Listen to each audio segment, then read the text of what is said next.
Hello विद्यार्थी मित्रांनो, मागच्या क्लासमध्ये आपण पाहिलं होतं की कशा पद्धतीनं ट्रान्सक्रिप्शनची डेफिनेशन, ट्रान्सलेशनची डेफिनेशन, ट्रान्सलोकेशनची डेफिनेशन, त्याचबरोबर हेरिडिटीची डेफिनेशन, जेनेटिक्सची डेफिनेशन, या सर्व डेफिनेशन्सविषयी आपण शॉर्टमध्ये माहिती पाहिली होती. तर तुम्ही पाहू शकता की DNA हे जेनेटिक मटेरियलचं काम करत असतो आणि त्याचबरोबर जे काही फंक्शन्स आहेत, जे फंक्शनिंग आहे ती पूर्णपणे या सेलची फंक्शनिंग असेल किंवा बॉडीचं जे स्ट्रक्चर असेल ते पूर्ण कंट्रोल करण्याचं काम हे DNAच्या मार्फत केलं जातं. याविषयी आपण पूर्णपणे माहिती पाहिलेली होती. Information about protein synthesis stored in the DNA form, DNA and synthesis of the appropriate protein as per requirement in necessary for body.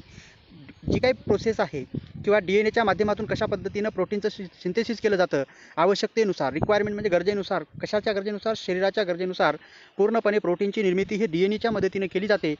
तर त्याचबरोबर जो काही आहे पहा, these are the synthesize by the DNA through the RNA. तुम्हाला माहीत आहे की DNAच्या माध्यमातून RNAची निर्मिती केली जाते. आपण पहिल्यांदाच पाहिलं होतं की DNA हा मॉलिक्युलर बायोलॉजीमधला सेंट्रल डोग्मा आहे. मुख्य गाभा म्हटलं जातं, मुख्य घटक म्हटलं जातं DNAला. DNA पासून जर RNA बनत असेल त्यालाच आपण mRNA असं म्हणूया. mRNA जर बनत असेल तर त्याला आपण ट्रान्सक्रिप्शन असं म्हणतो. हे तुम्हाला माहीत आहे. The formation of mRNA from DNA is called transcription. त्यानंतर mRNA पासून जर प्रोटीन बनत असेल, एखादा प्रोटीन सिंथेसिस होत असेल तर त्याला म्हणायचं ट्रान्सलेशन. त्या डेफिनेशन्स लक्षात ठेवा. सिंपल अशा डेफिनेशन्स आहेत. The formation of protein from mRNA it is called translation. त्या सिंपल अशा डेफिनेशन्स आहेत ज्या की तुम्ही लक्षामध्ये ठेवू शकता. त्याबरोबर पुढे दिलेलं आहे की सेंट्रल डोग्मा. पहा, DNAला सेंट्रल डोग्मा असं म्हटलेलं, संबोधित केलेलं आहे. DNA हा सेंट्रल डोग्मा आहे. mRNA produced as per the sequence of the nucleotide on DNA. DNAवर जो सिक्वेन्स आहे न्यूक्लियोटाइडचा, मग न्यूक्लियोटाइड किती प्रकारचे आहेत तर 4 प्रकारचे आहेत. तुम्ही पाहू शकता न्यूक्लियोटाइड जवळपास ॲडेनिन असेल, थायमिन असेल, युरॅसिल असेल किंवा सायटोसिन आणि ग्वायनिन असे तुम्हाला 5 दिलेले आहेत या ठिकाणी. तर हा युरॅसिल फक्त तुम्हाला RNA मध्ये पाहायला भेटतो.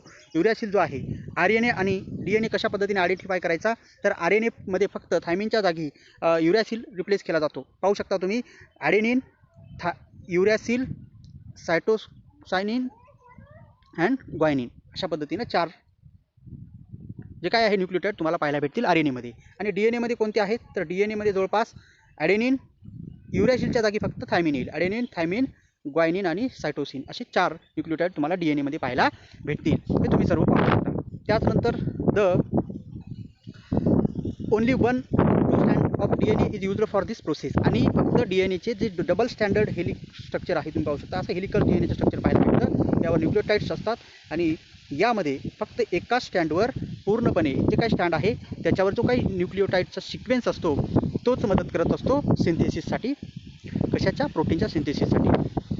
Then the sequence of the nucleotide in mRNA being produced is always complementary to the DNA strand used for synthesis करण्यासाठी. कशाचं? प्रोटीनचं जे सिंथेसिस आहे त्या ठिकाणाहून एक mRNA असा बाहेर येईल. तिथून समजा या DNA मधून एक mRNA कॉम्प्लिमेंटरी म्हटलं जातं.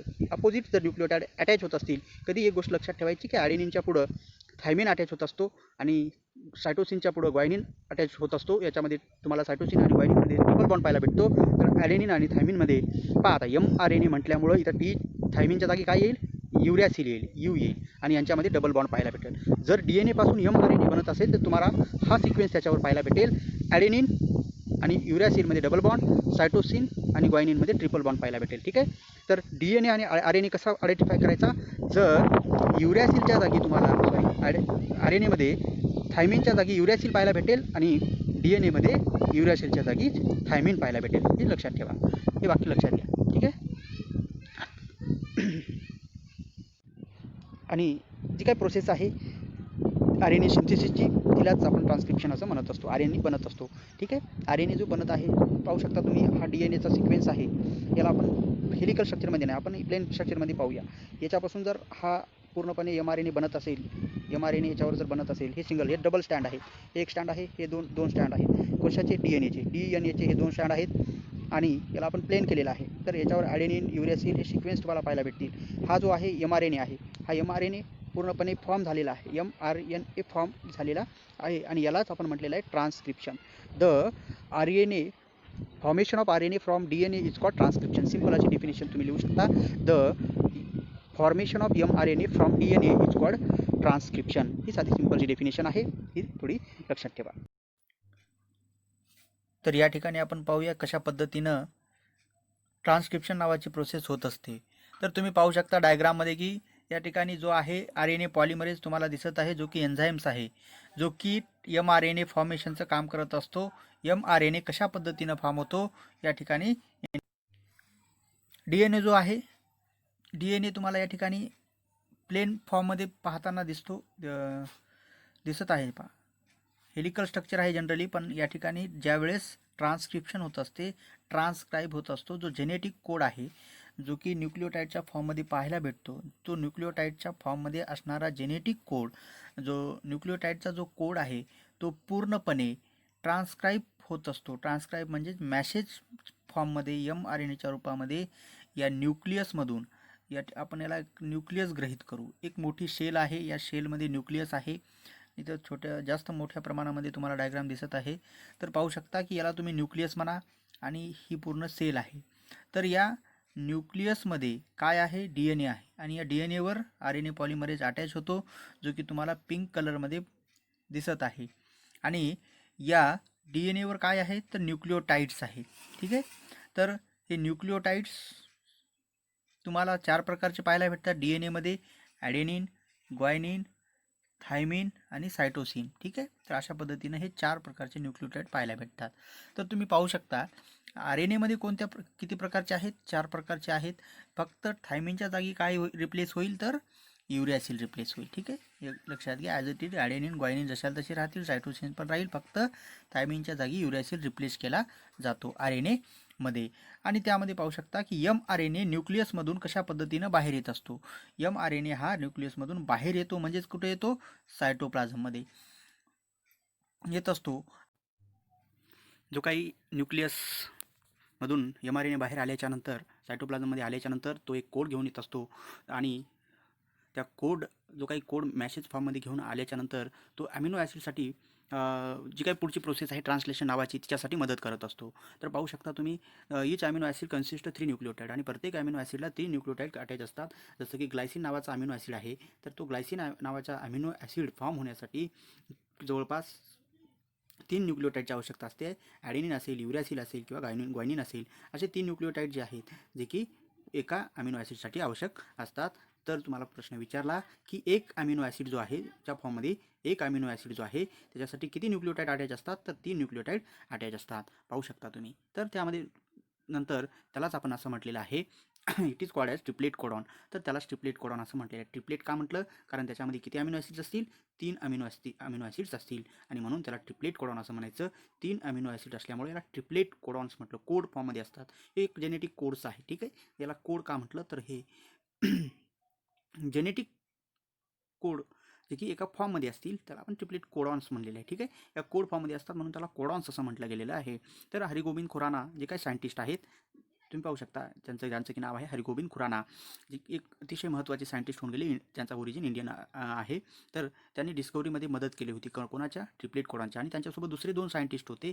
अशी जी काही ट्रिप्लेट कोडॉन्स आहेत, जे की 20 अमिनो ॲसिड बनवण्यासाठी अतिशय मोलाचं काम करत असतात, जे की इसेन्शियल अमिनो ॲसिड आपण म्हणत असतो. जवळपास मानवी शरीरामध्ये 300 अमिनो ॲसिड्स असतात, पण या 300 अमिनो ॲसिड्सपाशी 300 अमिनो ॲसिडपैकी फक्त 20 अमिनो ॲसिड जे की प्रोटीनची निर्मिती करण्यासाठी अतिशय महत्त्वाचे असतात आणि म्हणून त्यांना आपण इसेन्शियल अमिनो ॲसिड्स म्हटलेलं आहे. आवश्यक असे अमिनो ॲसिड्स असं म्हटलेलं आहे. ठीक आहे. तर पाहू शकता, यांना या हरिगोबिंद खुराना जे आहेत, त्यांना नोबेल प्राईजसुद्धा देण्यात आलं 1968 मध्ये. ठीक आहे. तर ह्या काही गोष्टी आहेत ज्या की तुम्हाला लक्षामध्ये ठेवायच्या आहेत. ट्रान्स्क्रिप्शन नावाची प्रोसेस तुमच्या लक्षामध्ये आलेलीच असेल. The formation of mRNA from DNA पासून mRNAची निर्मिती होते, त्याला आपण ट्रान्स्क्रिप्शन नावाची प्रोसेस म्हणतो. ही कशा पद्धतीने होत असते, याच्यामध्ये कोणकोणते घटक इन्व्हॉल्व होत असतात, RNA पॉलिमरेज असेल, न्यूक्लिओटाइडची आवश्यकता असेल, कॉम्प्लिमेंटरी पेअरिंग असेल, ही पूर्णपणे महत्त्वाची आहे. या ठिकाणी mRNA बनल्याच्या नंतर, आता mRNA आपला DNA पासून बनलेला आहे. ठीक आहे. हा mRNA न्यूक्लियसमधून सायटोप्लाझममध्ये सुद्धा आलेला आहे. इथपर्यंत आपण माहिती पाहिली आणि ट्रान्स्क्रिप्शन नावाची प्रोसेस इथं पूर्ण होताना तुम्हाला दिसून येते.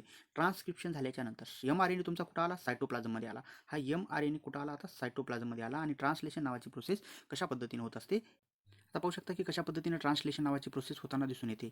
ज्यावेळेस जो काही तुमचा mRNA न्यूक्लियसच्या बाहेर आल्याच्या नंतर जो मॅसेज घेऊन येत असतो, मॅसेज घेऊन आलेला हा न्यूक्लियस दिसते तुम्हाला. या न्यूक्लियसमधून मॅसेज घेऊन येण्याचं काम mRNA केलेलं आहे. याला आपण mRNA म्हणूया. ठीक आहे. हा mRNA काय घेऊन आला? मॅसेज घेऊन आला. कोणापासून घेऊन आला?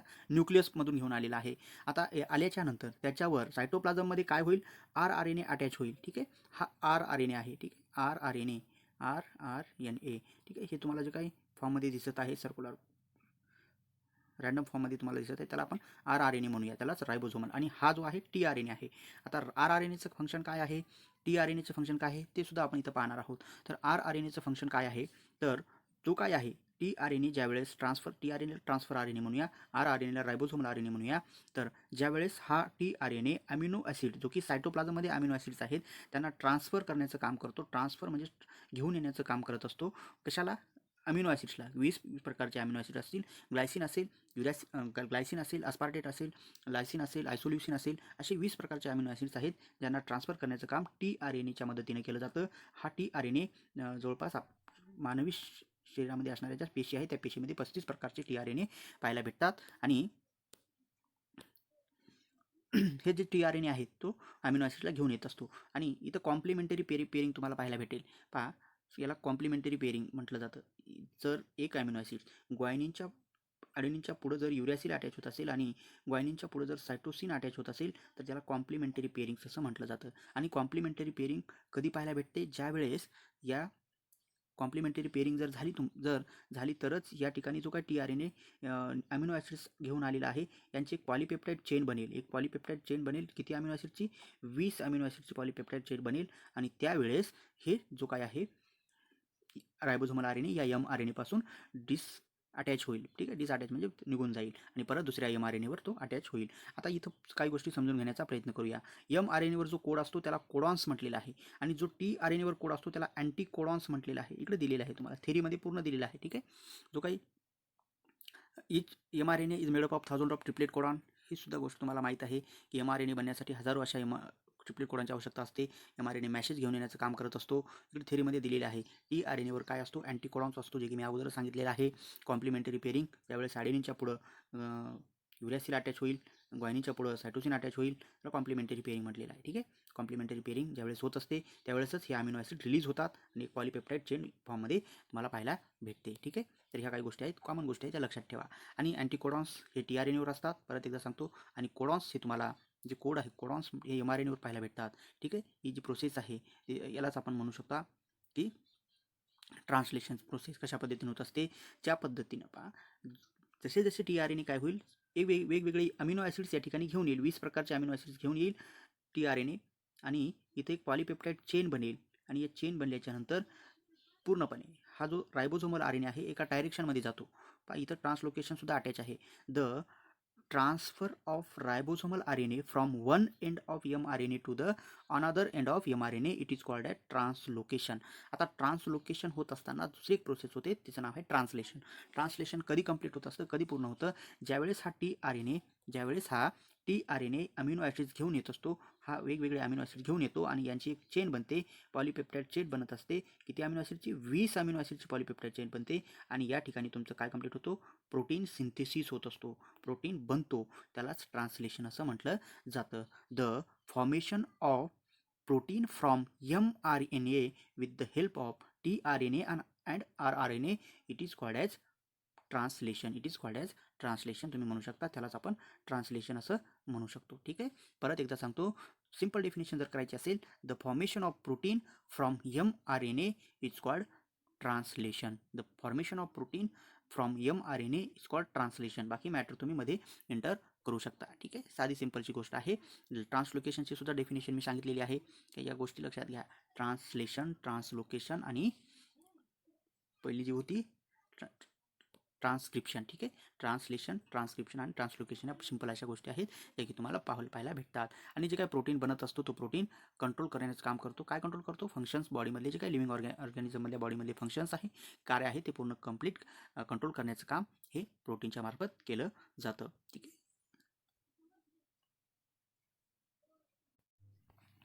आता आपण पाहणार आहोत की म्युटेशन नावाचा फिनॉमिनॉन कशा पद्धतीने काम करत असतो. तर पाहू शकता की बरेचसे जे लिव्हिंग ऑर्गॅनिझम्स आहेत ते ॲज इट इज त्यांच्यासारखेच नवीन ऑर्गॅनिझम प्रोड्यूस करण्याचं काम करत असतात. कशामुळं? कारण त्यांचे जे काही जीन्स असतात पहिल्या जनरेशनमधले जीन्स हे नेक्स्ट जनरेशनमध्ये जात असतात, ट्रान्समिट होत असतात विदाऊट चेंजेस, आणि त्यामुळंच त्यांचे जे काही जनरेशन आहे ती ॲज इट इज ज्यांच्यासारखी दिसायला लागते. हे सर्व कशामुळे पॉसिबल होतं?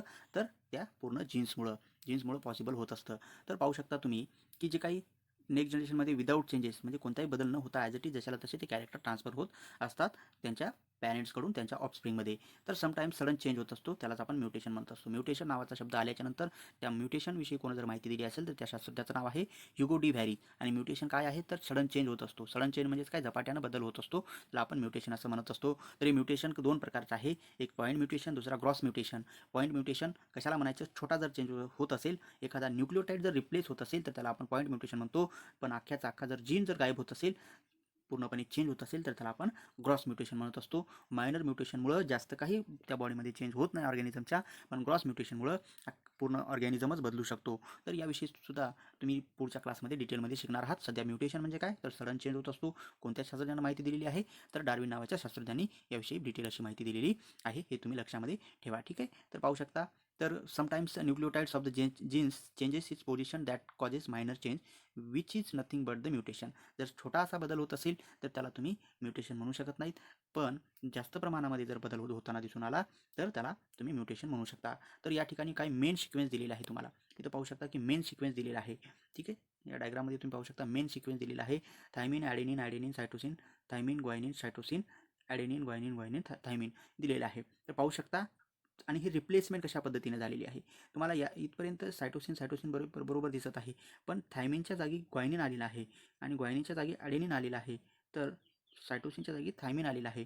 मायनर चेंज तुम्हाला या ठिकाणी दिसून येतो. ठीक आहे. अशा पद्धतीचा काही बदल होत असेल तर त्याला आपण म्युटेशन म्हणत असतो. मेन सिक्वेन्समध्ये आणि रिप्लेसमेंट कशा पद्धतीने झालेली आहे यांच्यामध्ये छोटासा बदल तुम्हाला दिसून येतो. ठीक आहे. याला पाहू शकता तुम्ही, छोटासा बदल तुम्हाला या ठिकाणी दिसून येतो. Some mutations may be minor but some may be considerable. पहा, काही छोटे बदल होत असतात तर काही कन्सिडर केले जातात, ज्यांच्यामुळे की फार मोठ्या प्रमाणामध्ये जेनेटिक डिसऑर्डरची सुद्धा निर्मिती होऊ शकते. पाहू शकता तुम्ही कन्सिडरेबल म्हटलेलं आहे. तर जे काही म्युटेशन आहे may causes genetic disorder. Genetic disorder म्हणजेच काय? तर जीन्समुळं काही डिसऑर्डर होत असतील, काही रोग होत असतील तर त्याला आपण जेनेटिक डिसऑर्डर्स म्हणत असतो, like the sickle cell anaemia. ठीक आहे. सिकल सेल ॲनिमिया नावाचा जो डिसीज आहे त्याच्यामध्ये ज्या पेशी असतात, आरबीसीचा जो स्ट्रक्चर आहे तो पूर्णपणे सिकलसारखा होत असतो. आपण विळा जो म्हणतो, विळ्यासारखा स्ट्रक्चर तुम्हाला पाहायला वाटतं पेशीचं. ठीक आहे. ऑक्सिजनची डिफिशियन्सी असल्यामुळे यामध्ये लवकर ज्या बाळाचा जो डेथ आहे ती होऊ शकते. मग असे जे काही जेनेटिक डिसऑर्डर आहेत त्यांच्यापासून आपण संरक्षण करू शकतो किंवा प्रिकॉशन्स घेऊ शकतो. ठीक आहे. तर this is everlasting process and it is one of the proof of the Darwin's theory. Darwin's थेरीचा एक प्रूफ दिलेला आहे. कशाला म्हटलेला आहे? म्युटेशनला. Natural selection theory. आता नॅचरल सिलेक्शन म्हणजे काय? तुम्हाला काय वाटतं, मला काय वाटतं, याच्यापेक्षा नेचरला काय वाटतं हे महत्त्वाचं आहे. डार्विन्स थेरी म्हणजे आपण डिटेलमध्ये पाहणार आहोत की कशा पद्धतीनं हे जे काही म्युटेशन आहे ते नॅचरल सिलेक्शनला सपोर्ट करत असतो. नॅचरल सिलेक्शन थेरी कोणाची आहे? डार्विनची आहे. ठीक आहे. तर त्यामध्ये आपण डिटेलमध्ये पाहणार आहोत. डार्विन कोण आहे? Who is the father of evolution विचारलं तर डार्विनचं नाव येतं सुरुवातीला. Who gave the idea about evolution, तर त्याच्यामध्ये लॅमार्क नावाचा सायंटिस्ट आहे. लॅमार्क हा डार्विनच्या अगोदरचा सायंटिस्ट आहे, पण फादर कोणाला म्हटलं जातं? डार्विनला म्हटलं जातं, कारण त्याच्याकडं पूर्ण प्रूफ होते, पूर्ण जे काही एव्हिडन्स आहे ते डार्विनने जास्त प्रमाणामध्ये दिलेले आहेत. याविषयी सुद्धा आपण माहिती पाहणार आहोत. या व्हिडिओमध्ये जवळपास तुम्हाला 3 गोष्टी लक्षात आल्या असतील. एक म्हणजे ट्रान्स्क्रिप्शन, ट्रान्सलेशन आणि ट्रान्सलोकेशन कशाला म्हणायचं, आणि जी काही चौथी गोष्ट आहे ती म्युटेशन. याविषयी सुद्धा तुम्हाला माहिती लक्षात आली असेल. जर तुम्हाला हा व्हिडिओ आवडला, लाईक करा, शेअर करा आणि सबस्क्राईब करा. Thank you. Have a nice day.